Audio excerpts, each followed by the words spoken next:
ദില്ലിയിൽ തെരഞ്ഞെടുപ്പ് ആരംഭിച്ചു കഴിഞ്ഞു. പണം കൊണ്ട് കളിക്കുകയാണ് AAP എന്ന വ്യാപകമായ ആക്ഷേപം ഉയർന്നിരിക്കുന്നു.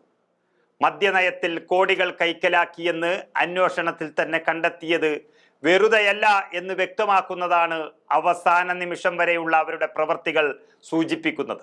ഏറ്റവും അവസാനം നിയമസഭാ തെരഞ്ഞെടുപ്പിന് മണിക്കൂറുകൾക്ക് മുൻപ് ദില്ലി മുഖ്യമന്ത്രി അതിഷിയുടെ 2 ഓഫീസ് ജീവനക്കാരെ കള്ളപ്പണം കൈവശം വെച്ചതിൽ പോലീസ് അറസ്റ്റ് ചെയ്തിരിക്കുന്നു. തെരഞ്ഞെടുപ്പ് ചട്ടം ലംഘിച്ച് 5 ലക്ഷം രൂപ കൈവശം വെച്ചതിന് ഇന്നലെ രാത്രി ഫ്ലൈയിങ് സ്ക്വാഡ് പിടികൂടി കൈമാറിയിരിക്കുന്നുവെന്ന് ഡൽഹി പോലീസ് അറിയിച്ചിരിക്കുന്നു. അറസ്റ്റിലായവരിൽ ഒരാൾ മുഖ്യമന്ത്രിയുടെ പേഴ്സണൽ അസിസ്റ്റന്റും മറ്റൊരാൾ ഡ്രൈവറുമാണെന്ന് പോലീസ് വ്യക്തമാക്കിയിട്ടുണ്ട്.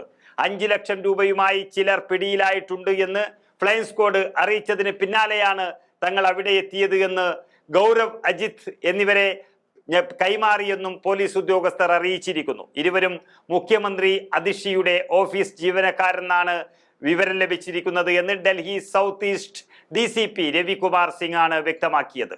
ഡൽഹിയിലെ ചില മേഖലകളിൽ പണം വിതരണം ചെയ്യുന്നുവെന്ന രഹസ്യ വിവരത്തെ തുടർന്നാണ് പരിശോധനയിലേക്ക് കടന്നത് എന്ന് പോലീസ് അറിയിക്കുന്നു. അങ്ങനെ വ്യാപകമായി ആം ആദ്മി പാർട്ടി ദില്ലിയിൽ പണം വിതരണം ചെയ്ത ഒരു രാത്രിയായി ഇന്നലത്തേത് മാറിയിരിക്കുന്നു. ആ സമയത്താണ് 2 പേർ പണവുമായി എത്തിയത് എന്ന കാര്യം മനസ്സിലായത്.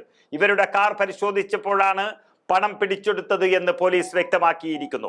പലയിടത്തും പണം വിതരണം ചെയ്തുവെന്നും വോട്ടട്ടിമറിക്കാൻ ശ്രമം നടത്തുന്നുണ്ട് എന്നുമുള്ള പരാതികൾ വ്യാപകമായതിന്റെ അടിസ്ഥാനത്തിൽ വ്യാപക പരിശോധനയാണ് പോലീസ് നടത്തിയത്.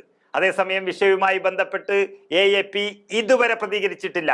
AAPയുടെ സ്വഭാവം നമുക്കറിയാം. എന്തെങ്കിലും പറഞ്ഞാൽ അപ്പോൾ തന്നെ അതിനെതിരെ പ്രതികരിക്കുന്ന ഒരു സ്വഭാവമാണ്. പക്ഷേ ഈ വിഷയത്തിൽ ഇതുവരെ പ്രതികരിച്ചിട്ടില്ല എന്നുള്ളതും അവർ കുറ്റം സമ്മതിക്കുന്നതിന് തുല്യമായി മാറിയിരിക്കുന്നു. ഏതായാലും 70 മണ്ഡലങ്ങളിലായി 699 സ്ഥാനാർത്ഥികൾ മത്സരിക്കുന്ന ദില്ലി തെരഞ്ഞെടുപ്പ് നടന്നുകൊണ്ടിരിക്കുകയാണ്. 13,766 പോളിംഗ് ബൂത്തുകളാണ് തെരഞ്ഞെടുപ്പിന് അവിടെ സജ്ജമാക്കിയിരിക്കുന്നത്. ഇതിൽ 3000 ബൂത്തുകൾ പ്രശ്നബാധിത ബൂത്തുകളാണെന്നാണ് വിവരം. 1.5 കോടിയിലധികം വോട്ടർമാരാണ് ദില്ലിയിലുള്ളത്. തെരഞ്ഞെടുപ്പ് കണക്കിലെടുത്തുകൊണ്ട് ദില്ലിയിൽ വൻ സുരക്ഷയാണ് ഏർപ്പെടുത്തിയിരിക്കുന്നത്.